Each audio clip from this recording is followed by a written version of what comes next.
Hi everyone! Today we're learning about triangles, one of the most basic but super important shapes in geometry. By the end of this video, you will be able to tell the difference between all the different types of triangles. So let's dive in. First things first, what is a triangle?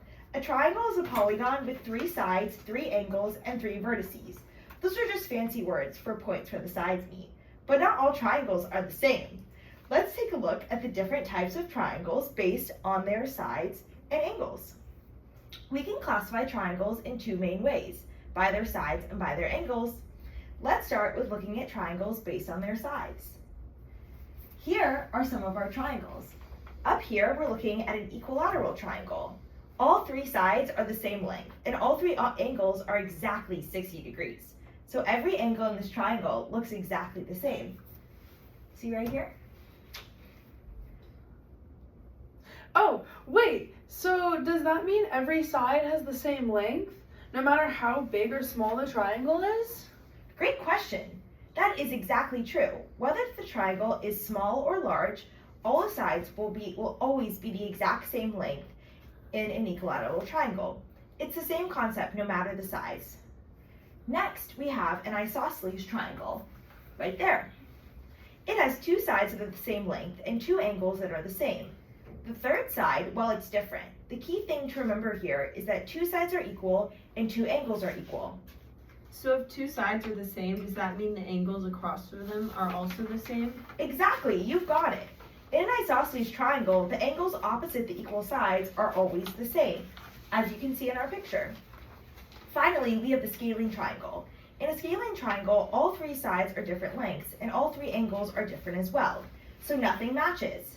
Wait, does that mean there's no symmetry in a scaling triangle at all? Exactly. There's no symmetry in a scaling triangle. Every side is different and every angle is different.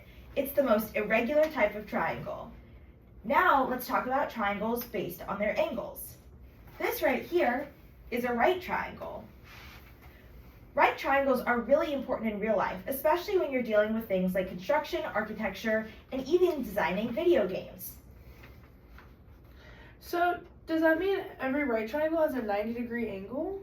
Yes, exactly. A right triangle always has exactly one right angle, 90 degrees, and the other 2 angles are less than 90 degrees. Next, we have an acute triangle. Right here, you can see that. All angles in an acute triangle are less than 90 degrees, so every angle is sharp and small. Think of an acute triangle as a triangle with all its angles pointy. Wait, if all the angles are less than 90 degrees, can an acute triangle ever be a right triangle?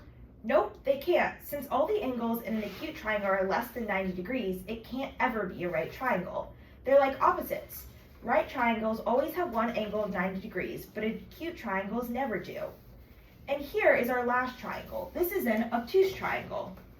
It has one angle that is greater than 90 degrees. That's what makes it obtuse. So it's a wider triangle with one of its angles looking really stretched out.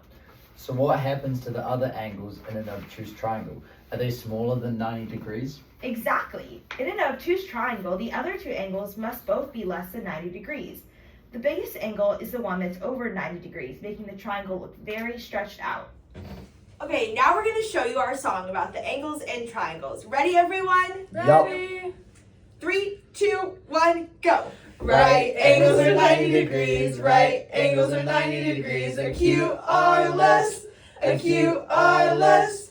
Obtuse is greater than 90, obtuse is greater than 90. Straight is 180, straight is 180.